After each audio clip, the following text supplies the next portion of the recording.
Welcome back, YouTubers, to my third video on how not to be a noob, or how to improve your gameplay in Battlefield 4. Many of the tips and tricks covered here will benefit you in many of the Battlefield series, but I do tailor this specifically to Battlefield 4. If you missed my first two videos, go ahead and check the description for the links. You're going to want to watch those important foundational videos, to which we'll be referring to some of the concepts that I discussed in those earlier videos. I will also have future videos coming out in this series that you will not want to miss, so go ahead and click that smiley face in the top right corner and subscribe to the channel so that you don't miss them. And if any of the content in these videos or this video has benefited you, or you're just feeling friendly, go ahead and click that like button. I do appreciate it. And without further ado, let's go ahead and get to the meat of this video, where we discuss squad up and pay attention. In the Battlefield series, as you know, it is a team-based game, first-person shooter. That makes it different from any other first-person shooter is its emphasis on teamwork and squad play. There are different classes available for the squads, and each of these squads complement one another by making up for deficiencies for each one of those classes. For example, the engineer cannot resupply himself, so he depends heavily upon the support class. The support class can't heal himself, so he depends heavily upon the assault class to provide him with heals. The recon class has difficulty going against other infantry up close. It's not designed to do that, so he depends on the other classes to make up for that deficiency. So on and so forth. So, one of the things you can do as a good squad player is, when you spawn in, pay close attention to the classes that your squad has already chosen. If you're going to join in a squad that already has 4 engineers, chances are they don't need another engineer. They could probably use the support to lay down some ammo for them, as they're probably focusing on taking out some vehicles and running out of ammo on a consistent basis. You're going to get some great points by doing that, and your squad will appreciate it, and you will help the overall efficacy of that squad overall. One of the things you can do as a squad player is pay attention to player icons that appear over their heads. For example, if a player needs ammo and you're carrying ammo, they'll have an ammo box blinking over their head. If you're short on ammo, a blinking ammo box will appear over support class players' heads, so that you can tell that they can lay down some ammo for you. If you push Q while that icon is blinking at them, it will say in game, hey, lay down some ammo for me. Or if a medkit icon is blinking over an assault player's head, it will say, hey, I need some heals. Pay attention to those icons and behave accordingly. How many times have you walked up to a support guy and the ammo box is blinking over his head, and you're out of primary ammo and you're shooting him in the face with your pistol, and he's just looking at you with a dumb look on his face? Well, be a good squad player. Lay down that ammo, lay down those meds, pay attention to what your teammates' needs are. 2. Squad orders, and also staying with your squad. What you want to do if you're part of a squad is stay with your squad. One of the ways a squad can do that is, if you're the squad leader, issue squad orders. It will increase squad morale because all the players in the squad know that they're going towards a common objective and a common goal. 2. Any squad mates that are engaged on the objective that you marked will accumulate extra points for completing that objective, as will you as a squad leader for a followed order. So it will improve all of your score per minute, and it will improve the efficacy of your squad because they are performing as a single unit. If you see a squad order being given, follow it.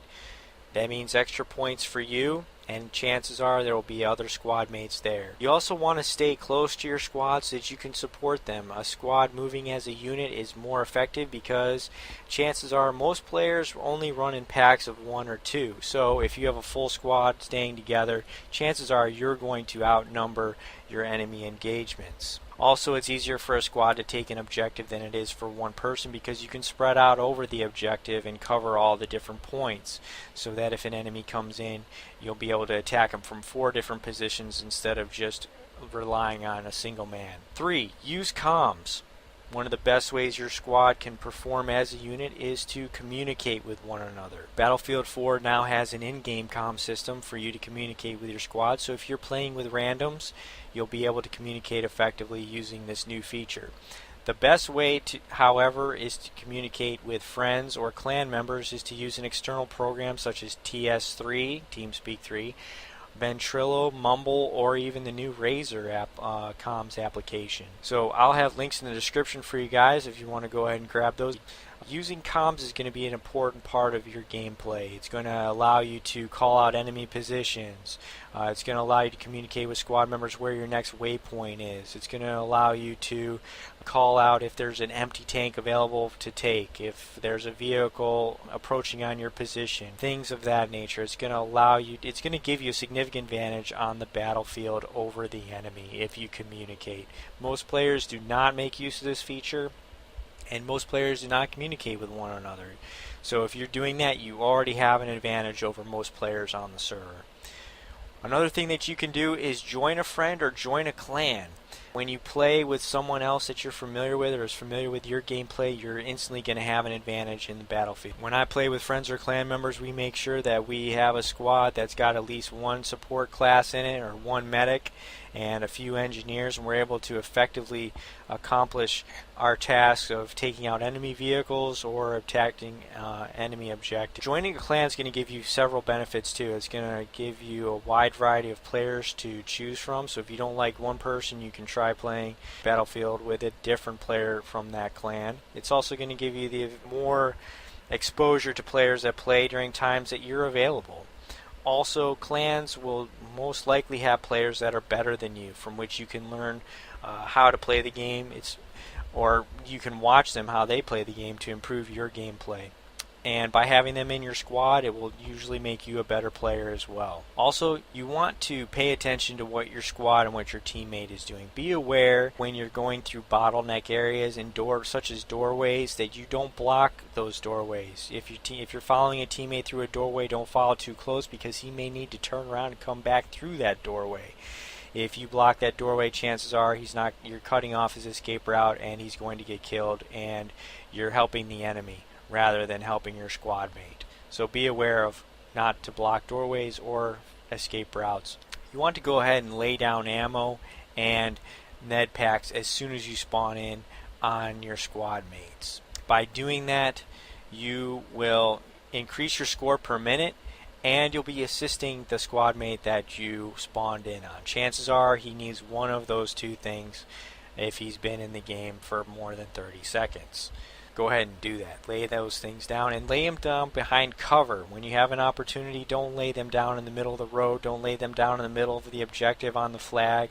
Lay them down behind cover. This will provide the best way for your teammates to resupply and to heal up. You're going to want to go ahead and make sure that when you're in a squad or when you're on a team, spot the enemy and call out hostile target positions. By spotting the enemy, you provide your team with important intelligence on enemy positions by utilizing that 3D spotting system that Battlefield has in place.